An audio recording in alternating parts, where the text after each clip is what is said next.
The brother who refused his sister. On refusal of the inner other. A man had a twin sister. They had been born on the same morning. They had been raised in the same room.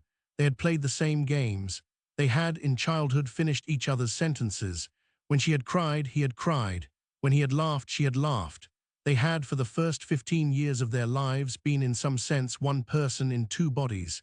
In their 16th year, something had happened. He could not, in later life, name what it was. It had not been a fight. It had not been a betrayal. It had been more like a slow withdrawal of his attention. He had begun that year to find her embarrassing. He had begun to be ashamed of how much she knew about him. He had begun to want to be his own person, by which he had meant a person she did not know. He had moved away to the city. He had written her a letter 3 months later, full of his new opinions and his new friends and his new self. She had written back.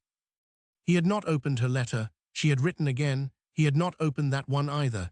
He had begun to set her letters aside in a small wooden box on his desk, unopened. Over 20 years, she sent him a letter every month. He kept them. He never opened them. The box grew heavy. He married a woman in the city who did not know his sister and never met her. He had 2 children. He had a small but respectable career. He was, he thought, content. He thought of her sometimes in the late evening when his wife had gone to bed and the children were asleep. He thought of opening the box. He did not. In his 40th year, a telegram arrived. His sister had died. He sat with the telegram in his hand for an hour. He had not seen her in 24 years. He had not spoken to her in 24 years. He had not opened her 288 letters. He went to his study. He opened the box. The first letter was dated the year he had moved away. He opened it. He read it. It was very short. It said, "I am sorry. Whatever it was that made you leave, I am sorry. I love you. Write back when you can." The second letter, dated a month later, was about her daily life. It mentioned a man she had begun to court. It asked him how he was. It said she missed him. He read them in order. It took him 3 days. By the end of the 3rd day, he understood that the letters were not, in fact, about her life. They were about the questions he had not been brave enough to ask himself for 24 years. She had been asking them on his behalf. She had been working out, in her letters, what he was supposed to have been working out in his own thinking. She had been doing his interior life for him. She had been for 24 years the part of him he had not been willing to be. He had refused her, and he had refused, in refusing her, the parts of himself she had carried. The last letter, written 3 weeks before she died, was the longest. It said, "I have begun to think you will never open these. I have written them anyway. I do not write them for you anymore. I write them for myself. I have come to understand, over 24 years, that I have been carrying the part of you that you would not be.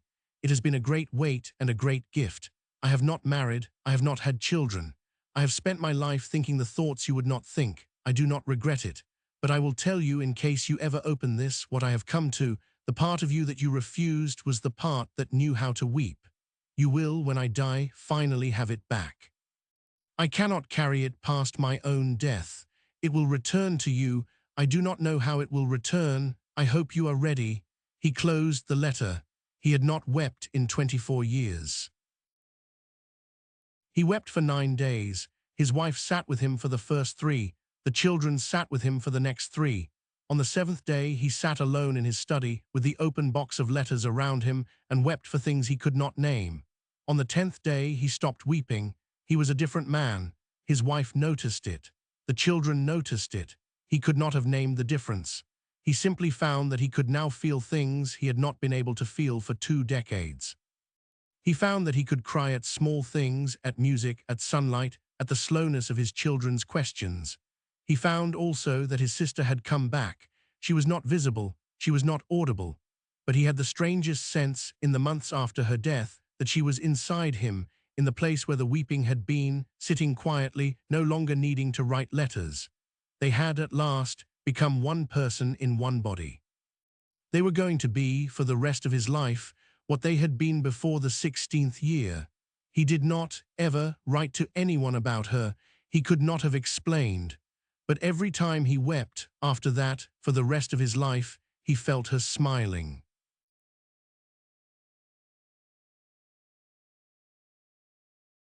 The twin you refused was carrying the part of you that you would not be. She wrote to you for 24 years. You did not open the letters. When she dies, she returns. She comes back into you on the side of the weeping. She is patient. You have a great deal to weep.